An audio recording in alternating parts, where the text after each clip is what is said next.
किन्नर चुड़ैल। गोरखपुर नाम का एक गांव हुआ करता था।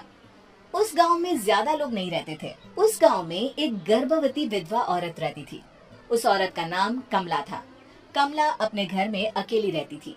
उसके पति की सारी जायदाद उसके नाम हो गई थी, पर सभी गांव वाले उस औरत को मनहूस औरत समझा करते थे और सभी उससे नफरत किया करते थे। एक बार कमला राशन की दुकान पर खाने का सामान खरीदने जाती है। भैया जी, जरा 1 किलो दाल चावल देना। अरे हाय हाय हाय हाय हाय! अरे मनहूस औरत, मेरी दुकान में अपशुगन करवाने आ गई क्या? हैं? चल जा यहाँ से। मैं कुछ नहीं देने वाला हूँ तुझे। भाग भाग यहाँ से, चल जा निकल। भैया जी, ऐसा मत कहिए। मैं गर्भवती हूँ, मुझे खाने की बहुत जरूरत है। मुझे खाना दे दीजिए।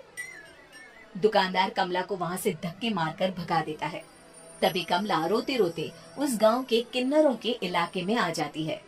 गांव वाले किन्नरों को उसी इलाके में रखा करते थे, क्योंकि वो लोग किन्नरों को पसंद नहीं करते थे और उनके इलाके में रहने से मना करते थे। तो किन्नरों ने उसी गांव में अपना एक इलाका बना लिया था। जब किन्नर लोग देखते हैं कि एक गर्भवती महिला रोते रोते उनके इलाके में आ गई है, तो सारे किन्नर कमला के पास जाकर उसका हाल पूछने लगते हैं। क्या हुआ बहन, तुम्हारी गर्भवती अवस्था में इतनी बुरी हालत कैसे है? तुम रो क्यों रही हो? तुम डरो मत, हम तुम्हें कोई नुकसान नहीं पहुंचाएंगे। तुम शांत होकर सब बताओ कि हुआ क्या है। मैं कमला हूँ। मैं गांव के दूसरे इलाके से आई हूँ। 2 महीने पहले ही मेरे पति की मौत हुई है। मुझे गांव के लोग मनहूस मानते हैं, क्योंकि मैं विधवा हूँ और गर्भवती भी। वहाँ के लोग मुझे खाने के लिए कुछ बेचने के लिए भी तैयार नहीं, जिससे मेरा गुजारा नहीं हो रहा था। कोई बात नहीं कमला, हम तुम्हारा ख्याल रखेंगे। किन्नर लोग कमला को एक खाली घर में रहने के लिए जगह दे देते हैं और उसकी देखभाल भी करते हैं। कुछ ही महीने बाद कमला अपने बच्चे को जन्म देती है, पर अफसोस, कमला बच्चे को जन्म देते ही अपनी जान गंवा देती है। जब सब किन्नर बच्चे को देखते हैं तो बहुत खुश हो जाते हैं, क्योंकि वो बच्चा भी किन्नर ही था। कमला ने एक किन्नर बच्चे को जन्म दिया था। अब इस बच्चे की देखभाल कौन करेगा? हम तो इस बच्चे को गांव के दूसरे इलाके में भी नहीं भेज सकते। और तो क्या हुआ, इस बच्चे की माँ नहीं रही तो हम इसे पालेंगे। अब ये हमारे इलाके में रहेगा, हमारे साथ रहेगा। फिर वो किन्नर उस किन्नर बच्चे को गोद ले लेते हैं, उसका नामकरण कराते हैं। उस किन्नर बच्चे का नाम शक्ति रखा जाता है। देखते ही देखते शक्ति बड़ी होने लगती है। उसके रंग रूप बहुत सुंदर थे। वो बहुत सुंदर किन्नर दिखती है। एक दिन शक्ति एक किन्नर से पूछती है, माँ जी सुनिए ना, ये गांव के दूसरे इलाके में भी तो लोग रहते हैं, तो हम वहाँ क्यों नहीं जाते? हम उनसे अलग क्यों रहते हैं? शक्ति, क्योंकि वो लोग हमारे जैसे नहीं, वो लोग हमें पसंद नहीं करते, इसीलिए हम उनसे अलग रहते हैं। क्यों? वो हमें क्यों पसंद नहीं करते? मुझे एक बार उस इलाके में जाना है। मैं एक बार वहाँ जाकर घूम कर आऊं। शक्ति, खबरदार, जो तू उस इलाके में कभी भी गई तो अपनी जान नहीं गंवाना चाहती तो उस इलाके में कभी कदम भी नहीं रखेगी, समझी? इतना कहकर वो किन्नर वहाँ से चली जाती है। शक्ति उस किन्नर की बात सुनकर बहुत रोती है। माँ जी, ऐसा कैसे कह सकती है? उन्होंने इतनी सी बात के लिए मुझे इतना डांटा। अब तो मैं उस इलाके में जरूर जाऊंगी। फिर एक दिन शक्ति गांव के दूसरे इलाके में चुपके से जाती है। ये लोग तो हमारे जैसे ही इंसान हैं, तो ये हमसे नफरत क्यों करते हैं? जब शक्ति उस इलाके में पहुंचती है तो गांव के सारे आदमी उसके रूप से मोहित हो जाते हैं। वो लोग ये अंदाजा नहीं लगा पाते कि वो किन्नर है। शक्ति की सुंदरता देखकर सारे गांव वाले उसकी तारीफ करने लगते हैं। तभी गांव का चक्कर लगाने गांव के जमींदार का बेटा हर्ष वहां पहुंचता है। हर्ष भी दिखने में बहुत सुंदर होता है। जब हर्ष ने शक्ति को देखा तो वो भी उससे मोहित हो गया, और जब शक्ति की नजर हर्ष पर पड़ी तो वो हर्ष को देखकर मोहित हो गई। आपको पहले कभी इस गांव में देखा नहीं। इस गांव में आप नए हैं क्या?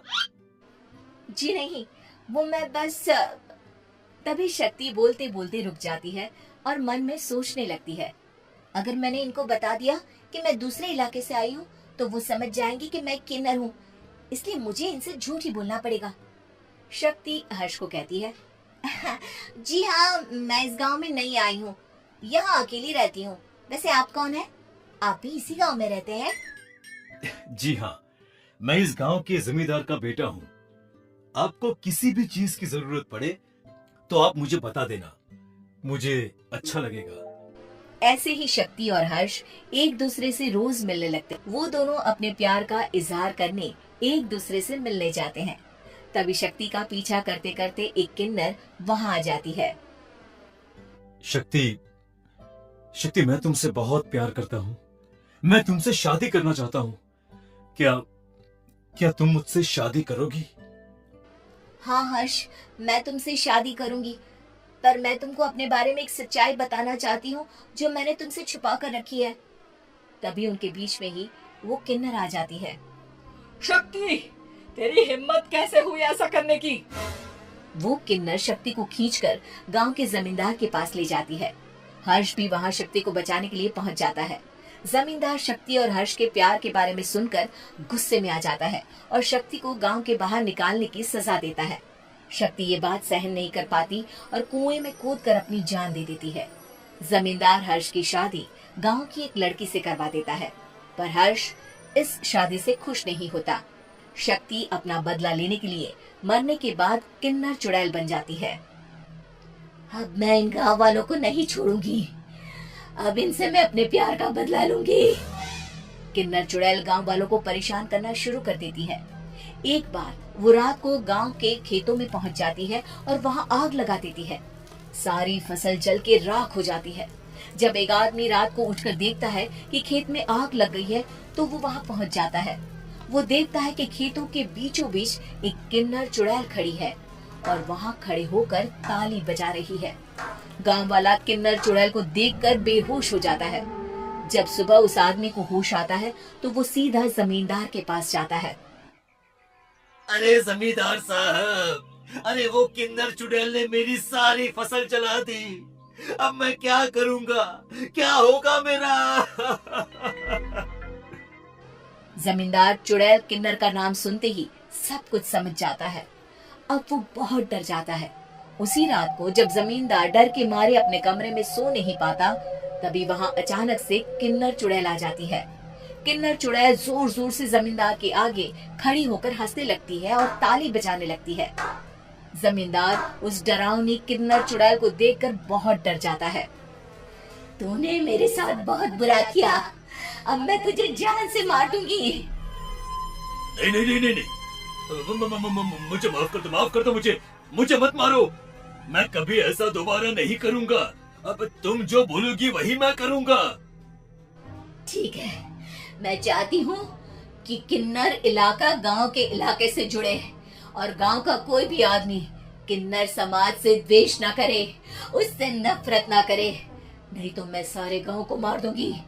और तुम गांव में एक नया कानून बनाओ कि अगर किसी ने भी किन्नर समाज को हानि पहुंचाने की कोशिश भी करी या इनसे भेदभाव करने की भी कोशिश करी तो उनको कड़ी से कड़ी सजा मिलेगी। हाँ हाँ हाँ हाँ, मैं ऐसा ही करूंगा। तुम जो बोलोगी वो मैं करूंगा, पर मुझे जाने दो प्लीज। तब वो किन्नर चुड़ैल वहां से चली जाती है। गांव का जमींदार किन्नर चुड़ैल का कहा मानते हुए दोनों इलाकों को एक कर देता है और नया कानून भी लागू कर देता है। तब से वहां किन्नर समाज और बाकी गांव वाले शांतिपूर्वक रहने लगते हैं।